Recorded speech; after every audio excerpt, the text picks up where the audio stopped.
नमस्कार. आज आपण बघणार आहोत जी प्रतीक्षा होती तुर्भे ते खारघर बोगद्याची, त्याला अलीकडेच सिडकोने 5.5 किलोमीटरच्या रस्त्याला मान्यता दिलेली आहे.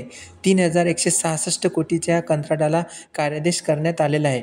खारघर, तळोजा आणि नवी मुंबईतील Vashi, Turbhe, Juinagar, Nerul, APMC market, TTC औद्योगिक वसाहत यांना जोडणाऱ्या 5.49 किलोमीटर म्हणजे 5.5 किलोमीटर लांबीचा KTLR म्हणजे खारघर तुर्भे लिंक रोड या कंत्राटदार संचालक मंडळाने सप्टेंबर 2023 दिलेल्या मान्यतेनुसार ऋत्विक प्रोजेक्ट्स अँड एव्हरकॉन JV या भागीदारीतून नुकतेच कार्यादेश करण्यात आले.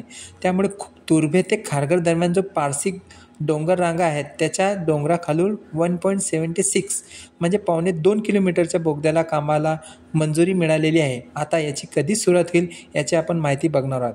हा बोगदा जर तयार झाला तर आपल्याला मुंबई ठाणे खारघर अंतर हे 30 मिनिटांनी होणार कमी.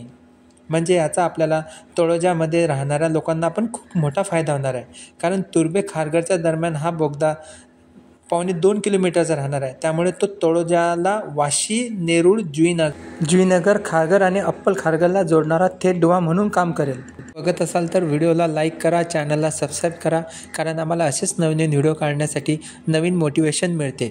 तर या तुर्भे ते खारघर बोगद्यामुळे आपल्याला सायन पनवेलवरील वाहतूक कोंडी ही पण खूप कमी होईल. कारण ठाणे बेलापूर रोडसह जे दिवसाला 2 लाखांपेक्षा जास्त वाहने धावतात ही वाहनं जर हा बोगदा तयार झाला तर ही वाहनं या रूटने वळवल्या जातील.